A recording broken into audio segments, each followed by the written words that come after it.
બાવળા નગરપાલિકા તથા મામલતદાર કચેરી ખાતે બાવળા નગરજનોનો હલ્લાબોલ। બાવળા તાલુકાની મામલતદાર કચેરી ખાતે મહિલાઓ ધરણા પર બેઠી।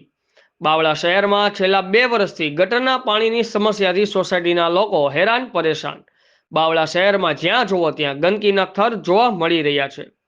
બાવળામાં આવેલ Alok city society, satellite park, Gokul residency, Narayan residency, Bavla બજારમાં જ્યાં જુઓ ત્યાં ગંદકી અને ગટરના પાણીથી લોકો ત્રાહિમામ પોકારી ઉઠ્યા છે।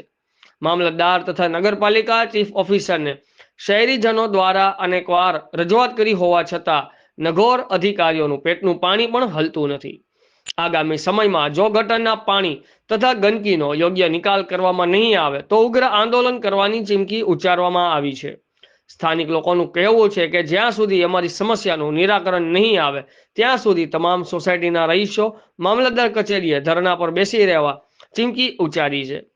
બ્યુરો ચીફ સંજયભાઈ ઝાલા, આઝાદ મીડિયા લાઈવ, બાવળા।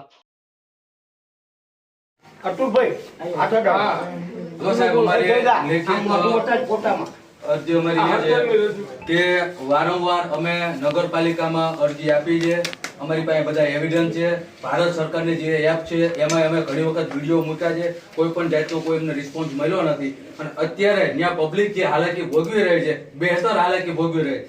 ત્યાં પાણી ગટરોના એટલા ઉભરાય છે કે અત્યારે છોકરાઓને સ્કૂલે મૂકવા માટે સામે શાકભાજી લેવા જવું હોય તો સામે અમે કોઈ પણ જઈ શકતા નથી, લેડીઝ કે જેન્ટ્સ। અને એ એરિયો આખો ભરપૂર અત્યારે પાણીનો ભરાણો છે। અમારી એક જ માંગ છે કે અત્યારે મામલતદાર સાહેબ પોતે ત્યાં રૂબરૂ સ્થળ વિઝિટ કરે ચીફ ઓફિસર સાથે, અને એનું તત્કાલમાં તત્કાલ જલ્દી જે કઈ નિરાકરણ આવે એ લે। જ્યાં લગી નિરાકરણ નહીં આવે ત્યાં સુધી અમે અહીંયા અનશન ઉપર બેસીએ। બસ એ માંગ છે, એ અમારી માંગ છે। આજુબાજુ આવે 15-20 મિનિટમાં બંનેના લઈ અને આ જે કોઈ મુલાકાત કરાવી લઈએ।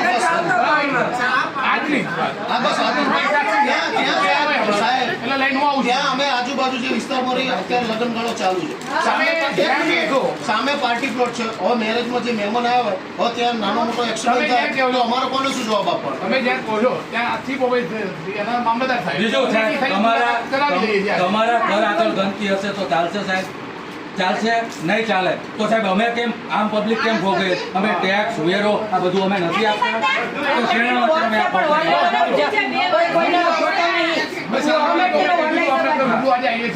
હવે ત્યાં જગ્યા પર જે કઈ હશે એ તમે પણ છો સાહેબ હશે, ચીફ ઓફિસર સાહેબ હશે, નગરપાલિકા આવે ના આવે એનાથી અમારે કોઈ મમાન સાહેબ